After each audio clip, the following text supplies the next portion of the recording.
नमस्कार मित्रांनो, मुलाला नाही म्हणायला शिकवा या सदराखाली मी आज तुमच्यासोबत संवाद साधणार आहे. ऑनलाईन जगात कोणीतरी कुणालाही स्पर्श करत नाही, तरीही मुलांना मोठ्या प्रमाणामध्ये सोशलला समोर जावं लागतं. मुलं जेव्हा कळण्याच्या वयात येतात, आई बाबा, शाळा त्यांना चांगला स्पर्श आणि वाईट स्पर्श याविषयी शिकवतातच. अनोळखी आणि ओळखीच्या लोकांनी कुठं स्पर्श केलेला चालणार नाही, करू द्यायचा नाही, नाही म्हणायचं, आईबाबांना येऊन सांगायचं. ह्या सगळ्या गोष्टी आता बऱ्यापैकी शिकवल्या जातात, सांगितल्या जातात. मात्र हीच चिमुकली मुलं गेमिंगच्या निमित्तानं, गुगलवर काही बाबतीत काही शोधण्याच्या निमित्तानं, नाहीतर यूट्यूबवर वेगवेगळे व्हिडिओ आणि रील्स बघण्याच्या निमित्तानं ऑनलाईन जगात असतात. ऑनलाईन जगात कुणीही कुणालाही स्पर्श करत नाही, तरीही मुलांना मोठ्या प्रमाणावर शोषणाला समोर जावं लागतं. ऑनलाईन जगात थेट शारीरिक स्पर्श नाही, पण म्हणून तिथं मुलं सुरक्षित असतात अशी समजूत अत्यंत घातक आहे. ऑनलाईन जगात मोठ्या प्रमाणावर फिडोफाईल रुग्ण व्यक्ती असतात. फिडोफेनिया म्हणजेच असा आजार ज्यात प्रौढ व्यक्तींना लहान मुलाविषयी तीव्र लैंगिक आकर्षण असतं. हे लोक ऑनलाईन जगात मुलांचे फोटो, व्हिडिओ मिळवण्यात आणि त्यांच्याशी संवाद करण्यासाठी धडपडत असतात. काही वेळ जाणीवपूर्वक त्यांना जाळ्यात अडकवण्याचा प्रयत्न करतात. त्यांच्यासोबत व्हिडिओ चॅट करणं, त्यांच्याशी मैत्री करणं, त्यांना चुकीच्या गोष्टी करण्यास भाग पाडणं असले प्रकार होऊ शकतात.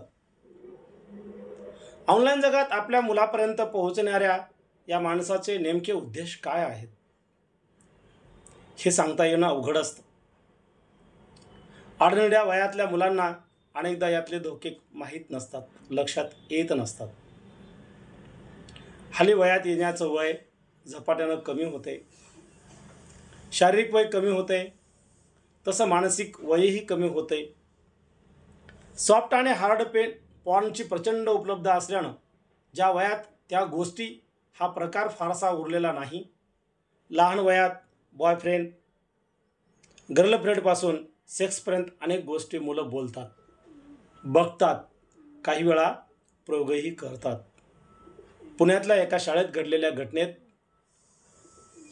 10-12 वर्षांच्या मुलाने त्याच्या एका मित्राचा लैंगिक छळ करण्याचा प्रयत्न केला. ऑनलाईन जगात जे बघितलं जातं त्याचे परिणाम कळत नकळत ऑफलाईन जगण्यावर होतात हे नाकारून चालणार नाही.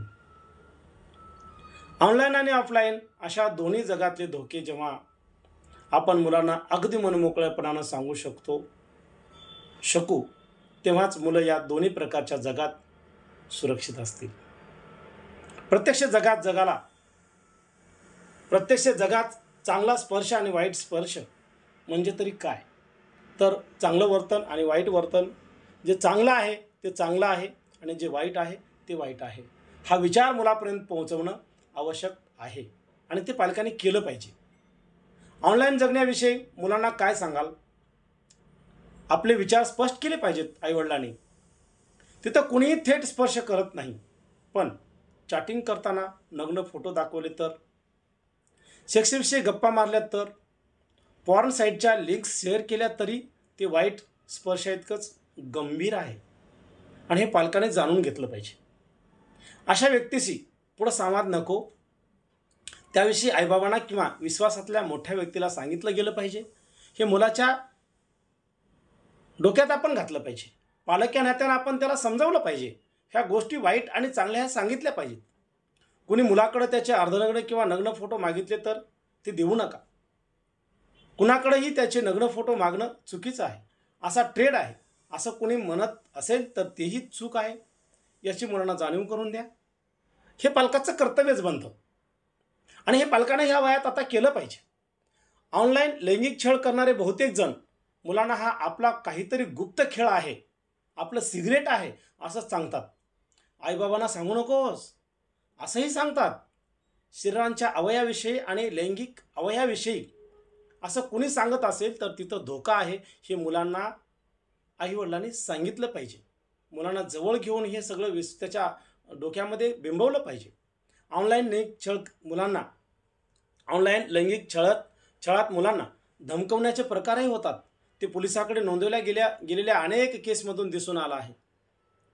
आईबाबांना सांगितलंस तर त्यांना मारून टाकेल. घरात जर पाळीव प्राणी असतील तर त्यांना इजा करू. तसंच खुद मुलांनाही प्रत्यक्ष इजा करण्याविषयी बोललं जातं.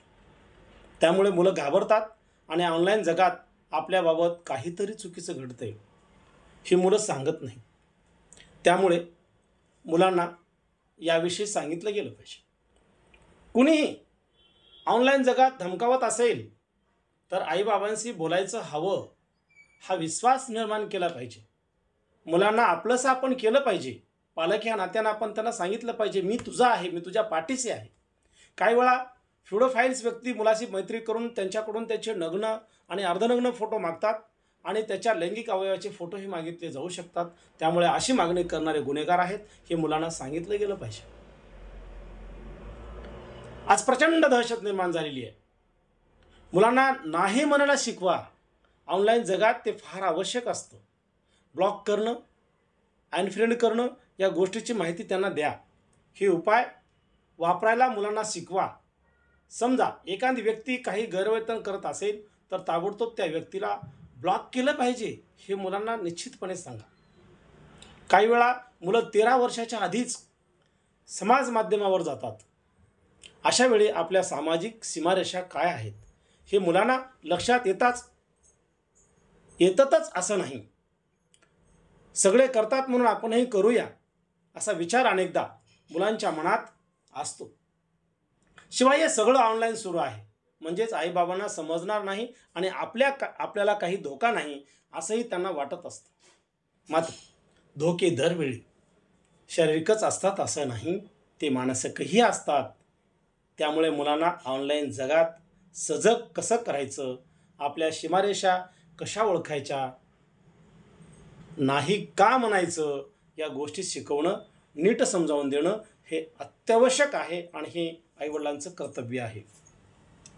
काही वेळा असंही घडतं की आपल्या चुकीच्या गोष्टी मुलाकडे मागितल्या जात नाहीत, मात्र समोरचा गुन्हेगार सतत त्यांना प्रायव्हेट मेसेज पाठवत असतो, त्यांच्या दिसण्यावरून कमेंट्स करत असतो.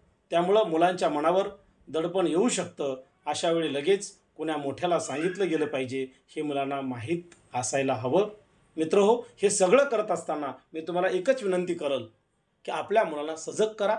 ऑनलाईनच्या जगामध्ये आणि सामाजिक क्षेत्रामध्ये हे सगळं घडत आहे ही त्याला जाणीव करून द्या आणि आपला मुलगा या देशाचा सुदृढ नागरिक बनवण्यासाठी आपण नेहमी प्रयत्नशील राहावं एवढीच विनंती करतो. जय महाराष्ट्र.